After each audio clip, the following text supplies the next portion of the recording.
Good afternoon, this is Nicholas from Gandora Gaming, and this is my discussion video on my favorite leader in the One Piece TCG, Blue Dolfy. Blue Dolfy has been doing great for me. If you have not been following this channel, I've gotten 2 back-to-back first place local wins with this leader in OPO 5. I think this deck is absolutely insane. And what really wanted me to compel to make this video, because I've done plenty of deck profiles on this deck, it's just simply for the simple fact that this deck has finally, after 3 sets, has finally got a new wave of support in the form of Edward Weevil. Also, it looks like other players besides me are actually doing well with this leader. I think someone at a regional for One Piece actually just got top 8 with Blue Dolphy as well. So that just puts the show that this leader is just highly slept on. It's not just me doing well at my locals, but even in like regional level, Blue Dolphy is showing up and competing. Let's actually discuss Blue Dolphy as a leader, why he's insane, and why he's only going to get better once. It's technically not set 6, it's set 6.5. It's the set where we get the blue-purple, what's it called? I Want to Be the Warden. I forgot his damn name, Hannibal. And it's also the set with the red-green Odin and the toy soldier yellow-black leader. It's really, really cool. Let's actually discuss what's Weevil, the new support card, is going to do for this deck, because it's actually pretty insane. So before we can talk about Weevil, we gotta talk about the leader himself and how the deck functions right now. So Blue Dolphy is a 5-life, fully mono blue leader, and he has the ability with a cost of 3 Dawn. It takes 3 Dawn to do it, but you put 2 on him, and then you rest 1. When he attacks, you look at the top card of your deck. If it's a 7 Warlords of the Sea with 4 less cost, you spell summon it, which is pretty insane. So basically, the whole point of Blue Dolphy is that he's a very aggro blue deck. The idea is that you want to stack your deck with the cards you want to see, from your Red Rocks to your 7 Warlords that you want to spell summon, to your Mihawks, to your Borsalinos. You want to stack it to the way that you're always on tempo, always having the answer to your opponent's board, always putting pressure on them, and always stacking it the way you want, and then using your leader's ability to summon out free units, or they have to deal with those units and use resources and attacks on those units, or those units will restand on your turn and be used against them. That's a very, very powerful aggro blue leader, and that is not what you really see in most blue decks. Blue is not really an aggro color. When you think blue, you think blue-black Sakazuki, you think Ivankov, you think Nami, you think very control-based decks.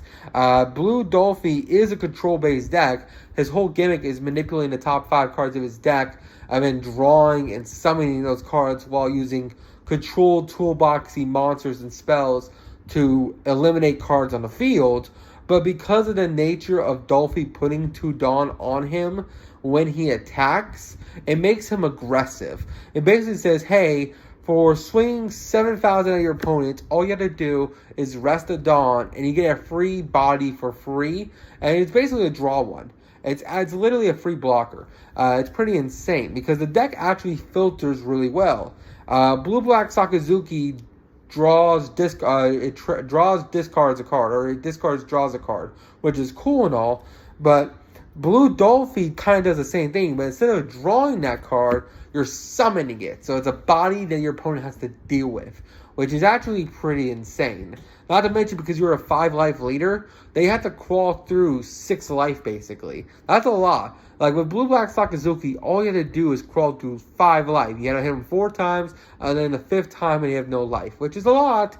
But Blue Dolphy is basically 6, and the fact that he's just all blue, he has access to some of the best cards in the game, but it has full 5 life and is very aggressive for a control-based deck. It's kind of crazy. It's a very toolboxy deck. And the 7 Warlords cards actually help you not only manipulate your cards, but also draw you cards. So let's actually discuss that. There's a total of like 5 main, level 4 or lower Seven Lords of the Sea cards that we must discuss. Those being the 2 different Boa Hancocks, the 1 Bartholomew Kuma, which is a new addition to the deck, and then the 3-drop Don Quixote Dolflamingo blocker. And I know she's technically not Seven Lords of the Sea, but the 1-cost Perona.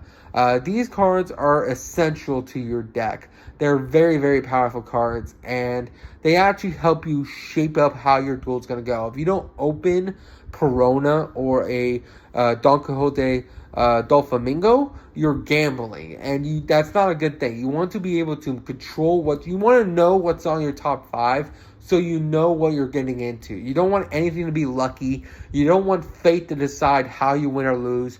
No, you want to control every instance of the card on top of your deck and know, hey, I'm going to need 3,000 worlds, so I'm going to stack it so I can use my leader's ability during this attack, and then I'll draw it during the next turn.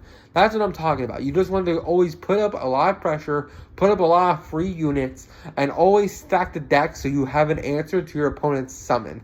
Either stacking it so you have a red rock on the next turn, so you can red rock whatever big guy they're summoning, or you want to stack it so you drop a 10-drop Kaido on the next turn, or you can stack it so you go 7 Borsellino, 9 Mihawk, and then 10 Kaido, back to back to back, and just completely devastate your opponent. And that's basically the whole gimmick of this deck. The Don Quixote blocker and the Perona look at the top 5 on summon, and then you stack it however you want, which is pretty insane. The Bartholomew Kuma, the 3-drop, which I'm showing right now, he's pretty good. He's a new addition. He's basically just a 3 of a deck. The reason why I used to play him and then I took him out and then I just didn't think it was good is because he's a 3-cost 3,000. And he says, look at the top 2 cards of your deck, reveal up to 1 7 Lord to the C-type card, add to your hand, and then place the rest on the top or bottom of your deck in any order. Now, I used to really think that ability was cool, but the fact that I only looked at the top 2 cards, I didn't think it was good enough. Until I realized if you summon it off Dolphy's ability in the early game, it's basically a free summon, an add, and then you also get to stack your deck. It's actually kind of insane, because let's say you go first. You normal summon Perona, you look at the top 5. You see you have, let's say, a 2K block, a 2K counter, this Bartholomew Kuma 3 costs, a Boa Hancock, a Mihawk, and Borsellino. Well, you can stack it so that you draw into the 2 costs. You can stack it so you summon out the Kuma. Kuma will then add you the 3rd card, so you went 3 cards in. And then you'll draw into the Borsellino, and then you'll have a Mihawk. It's basically allowing you to stack your deck and flow through it a lot easier. It doesn't feel like you're drawing and you're going through your deck, but it is, because even though the card's not in your hand, it's out of your deck and on the field. Your resource is on the field right now. It's even better because it's on field. Basically meaning you're technically, every time you successfully use your leader's ability, you're basically drawing one, but instead of drawing it and just leaving it in hand, you're summoning it onto the field as a body, which is actually kind of insane. And that's one of the reasons why the Boa Hancocks are just incredible. Boa Hancock, the blocker, basically says, hey, put a Dawn on it, and if you have 5 or less cards in your hand, when attacking or when blocking, it draws you a card, which is absolutely insane. And then the other Boa Hancock, which is also a new addition to this deck, because I kind of wrote it off because I was like, oh, it draws you trashes and then you just keep trashing, because it's technically an Impel Down card, because the card is a Impel Down, Seven Lords of Sea Kuja Pirate card. But I kind of wrote it off, but it's actually insane. It's a 5-cost, it's a 4-cost, 5,000, 1,000 counter. When attacking, draw 1, trash 1, then trash up to 3 cards in your hand. You don't have to do that other effect. You just have to draw 1, trash 1. The other effect is optional. If you're playing Ivankov, I guess you'll use the whole trash 3 effect, but you're not doing that. You're just using the draw 1, trash 1 effect, which is basically what's it called, Sakazuki does. Boa Hancock is just Sakazuki on a body, where you draw 1, trash 1. That's insane. And that is what we have right now. That's kind of our draw ability. For our high roll cards, of course, we have the Borsellinos, the Mihawks, and the Kaidos. The Borsalinos and the Mihawks are just removal. And of course, Kaido just draws 4. He's just a gigantic beat stick. So why wouldn't you want to play him? Drawing is this whole deck's gimmick.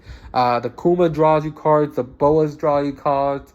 And the Kaido draws you cards. So why wouldn't you? And technically, Dolphy's ability is drawing you cards. It's just playing them instead of adding them to hand. Which is kind of just insane how much filtering you're doing through the top cards of your deck. And then, of course, for removal, we're also playing the Red Rocks and 3,000 Worlds. But that is not all. That is just what this deck is right now. This Weevil card is insane for the deck's consistency. This card helps this deck immensely because it gives us another 6k 4 costs that can be summoned off Doflamingo's ability. If you haven't noticed in this deck list that I've been showing off in this video, we are playing the Vanilla Gecko Moria. I love this Gecko Moria just because he is a 6-cost vanilla, but he doesn't really do anything for us. Once he's on field, he's basically just a beat stick our opponent has to deal with and waste resources on. But this new Weevil is a 6-cost, 4-cost that says, hey, on the play, by any means, draw a card.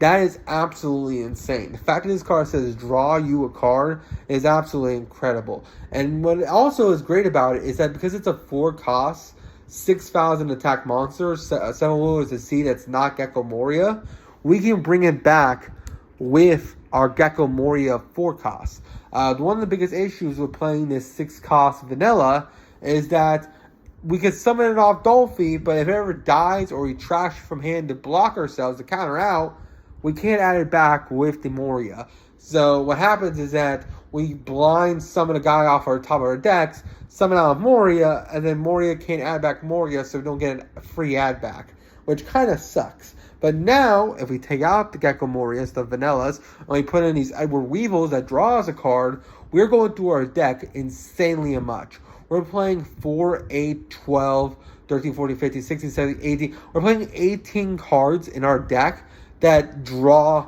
cards. That is absolutely insane. If you don't think about it. Like, think about, oh, technically, not even just 18. If you actually summon out the Mihawk, the 4-cost Mihawk, he has the effect that you put a Dawn on him. He draws 2, trashes 2, too. So, technically, if you count him in there, that's 3, 6, 9, 10, 11, 12, 13, 14, 15, 16, 17, 18, 19, 20, 22, 34. That's 24 cards that draw into another card. That is actually pretty incredible when it comes to, like, filtering out your deck. I feel like this deck is absolutely, like, on a tipping point of being insane. We just need this card to come out and maybe a new law. We don't really have a good law forecast. I feel like there should be a 4-cost law we can get that can actually just improve our deck even better. There's another card, Kuma. If the new reveals is to be true and Egghead Island is the next core set, then Bartholomew Kuma is going to get a whole new wave of support. Bartholomew Kuma is a huge important deal in the Egghead arc, and I feel like that just means, hey, if that is the next arc, that is set 7, we're going to get a whole bunch of Egghead cards, we're going to get a whole bunch of Scientist cards, and we're going to get a whole bunch of Kuma cards, and Bonding cards. We're going to get a whole bunch of everything cards, and it's going to be really, really cool, and I really can't wait. So that's really it for this video. It's kind of just discussing Edward Weevil as just an insane card that draws you one. It's insane why Blue Dolphy is an insane leader. And yeah, that's really about it. Hope you all enjoy. Don't do anything stupid, and I'll see you on the next one. Bye-bye.